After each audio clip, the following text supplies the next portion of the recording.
Railway मैदान खात road Bhandara येथे मुख्यमंत्री एकनाथ शिंदे यांच्या कार्यक्रमात गोंधळ घालणाऱ्या 5 आरोपींवर भंडारा पोलिसात गुन्हा दाखल करण्यात आला आहे। भंडारा शहरातील रेल्वे मैदान खात रोड येथे आरोपी राम बनते वय 61 वर्षे राहणार नवेगाव, आकाश भोयर वय 32 वर्षे राहणार चिखली, संजय भोयर वय 41 वर्षे राहणार तुडका, हर्षल वाघमारे वय 37 वर्षे राहणार पवनी, मनीषा भांडारकर वय 40 वर्षे राहणार अपूर्वा कॉलनी भोजापूर यांनी दिनांक 24 जून 2024 रोज सोमवारला दुपारी 2:45 दरम्यान महाराष्ट्राचे मुख्यमंत्री एकनाथ शिंदे यांच्या जाहीर सभेच्या वेळी पोलिसांच्या कायदेशीर सूचना निर्देशांना न जुमानता मुख्यमंत्री यांना निवेदन देण्याच्या नावाखाली नारेबाजी करून कायदा आणि सुव्यवस्थेचा प्रश्न निर्माण करण्याच्या उद्देशाने सार्वजनिक शांतता आणि सुव्यवस्था भंग केली आणि जिल्हाधिकारी तथा जिल्हा दंडाधिकारी भंडारा यांचे मनाई आदेशाचे उल्लंघन केल्याने सदर 5 आरोपींवर सरतर्फे फिर्यादी पोलीस अंमलदार चौधरी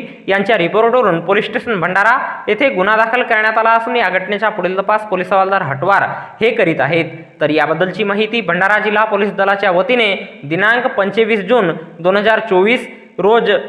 मंगळवारला एका प्रसिद्धी पत्रकाच्या माध्यमातून देण्यात आली आहे।